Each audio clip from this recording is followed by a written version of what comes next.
it's Marty Fraser again from Stone Success Realty. Today I want to talk to you a little bit about 10 things realtors do behind the scenes that you may not necessarily have thought of. So we as realtors, we always have a few things on our schedule at the start of each day, but as our day progresses, other things emerge and arise and our calendars quickly fill up. So I just want to go over those 10 lists of things as we talk about what we as realtors typically will do over the normal course of the day. So one is we study the market and we analyze trends. So I myself probably spend anywhere from 1 to 2 hours in front of the computer each day analyzing the listings, looking at sales, looking at other listings that have expired, maybe been canceled, or ones that get conditional offers. Because there's plenty of times when I'm out in social sessions and people ask me about a particular place, and 9 times out of 10, I know the current status of that property, I might know what it's sold for, and part of that is because I spend the time studying the market. We as realtors, we network. We network with many different people in the industry, and whether they be buyers, sellers, prospects, and all that networking, whatever those activities may be, again, comprise part of our day. 3, we advertise your listings and we book appointments. So when we're working with sellers, we need to make sure that there's promotion of your listing, whether that be a video, a feature sheet, or something else that we post on the internet. We need to do that in order to get your property out there. And then when appointments do get booked, we're spending time booking those with the other realtors, communicating with our sellers so that everything happens in a smooth and timely fashion. 4, we're always prospecting. So in this business, it's driven on the volume and the people that we work with, both buyers and sellers. So there's going to be times where we're working in the business with our buyers and sellers, but then there's going to be other times where we need to be working on the business, where we're networking and communicating with others to try and expand our horizons.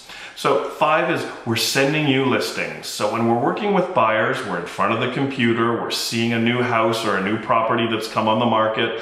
We send that to you. There may be a little bit of interaction back and forth, and we're regularly dialoguing with those buyers with any new listings that might be suitable. With those buyers, we're out showing them houses. So again, after there's 2 or 3 or maybe even just one house, we book an appointment, we take you out, we get you to see that place. And again, that's something else that we're doing throughout the course of the day. There's going to be times with our sellers where on a Saturday or a Sunday afternoon, we do an open house. There are many buyers that are unrepresented out there and they like to use the open house to come view the property. There's also some neighbors that want to come by as well. But again, part of the marketplace today is doing the open houses, and we're doing that for our sellers.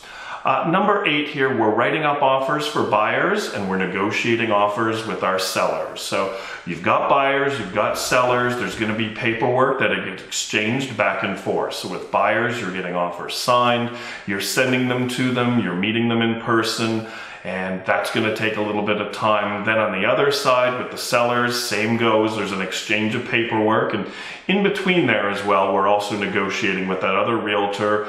We're establishing our position, why we've done what we've done, and again, these things all take up a little part of our day.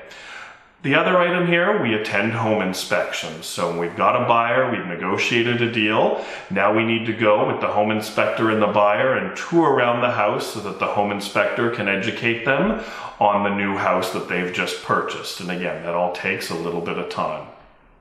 Then the last item I'm going to say here, and this is going to go on for a bit, is we bridge the gap with all these various parties. And there's phone calls, there's emails that may go back and forth with these people as a result of a normal business transaction. So we bridge the gap with home inspectors, or if it's a rural property, well and septic inspectors. There's always follow-up, there's always a couple of questions that may emerge that we need a little bit more information on, and again, these things take a bit of time.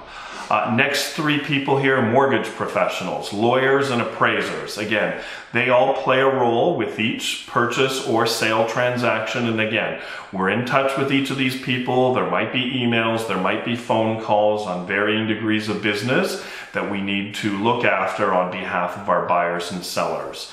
If it's a condo property, there's going to be a status certificate, there's going to be a property management company. We need to look at those documents, get them to the lawyers again to make sure that the purchase is getting looked after. There's going to be other times where we have to speak with city planners or somebody at the city or somebody with the Grand River Conservation Authority or any other areas like that having jurisdiction over a property. Again, with the city planner, it might be if a permit was taken out on an issue, what the future use for another property might be if we're looking at it. And again, these things all take a little bit of time. There are times where we need to work with or handle questions with insurance companies. Insurance companies are always trying to manage the risk, and houses which have, say, asbestos, aluminum wiring, knob and tube wiring, that all works its way into the equation that we need to spend a bit of time with as well. There's going to be other times where we're dealing with contractors and trades like plumbers and electricians because one of our clients is looking to buy a house. It's going to need some electrical work, so we need to speak to one of these people on their behalf. And again, this just takes a little bit of time up over the course of our day, things we're doing for our buyers and sellers. And then lastly, we're always interacting or bridging the gap with other realtors. So as we're negotiating deals, we're back and forth with other realtors. When you have a listing, you're trying to get to that realtor to get their buyer to the table and bring you an offer. And again, there's times where we're going back and forth with realtors for both the buy and sell just to see where things are at. So these are my thoughts. Please feel free to leave a comment on this or any other video, and I'd love if you subscribe to my YouTube channel.